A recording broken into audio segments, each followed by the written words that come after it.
Double engine सरकार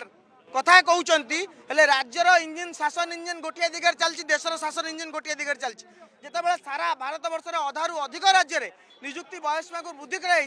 वृद्धि करें कहीं आम प्रश्न कर प्रथम प्रश्न आपड़ जानिले आश्चर्य हे राज्य में आईआरबी बाटालियन और ओएसएपी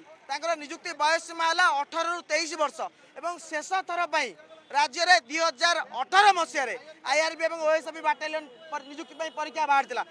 आज 2024 मसीह जितेबाला पुनर्बार बाहर या भितर 18 मसीह जो पिला 18 वर्ष हो नाला आज 23 वर्ष अतिक्रम कर सारी से जीवन में थरे मात्र सुजोग मिलला नहीं परीक्षा देवाई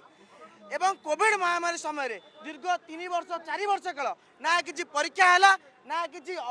निजुक्ति है पिला माने घरे बसी पाठ पढ़िले बयस गड़ी चलला एवं जितेबाला कोरोना पर आज बाहर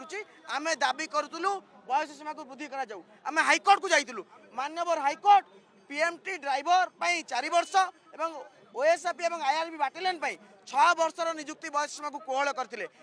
दुखर विषय सहित कहना पड़ुची ये जो पीताम्बर आचार्य एडवोकेट जनरल अच्छा से राय विरुद्ध में 2 जणिया खंडपीठ अपील करने आप चिंता करूँ ये सरकार होउची मेधावी मान विरोधी सरकार ये आईन विभाग होउची मेधावी मान विरोधी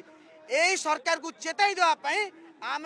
विधानसभा घेराव डाकरा देलु आज विधानसभा घेराव करुचु एवं आम दाबी करुचु तुरंत सरकार जो हाइकोर्ट में मेधावी मान विरुद्ध अपील कर प्रत्याहार करंतु एवं निजुक्ति बयसीमा को तुरंत कैबिनेट बसाई निजुक्ति बयसीमा को वृद्धि करा जाऊ।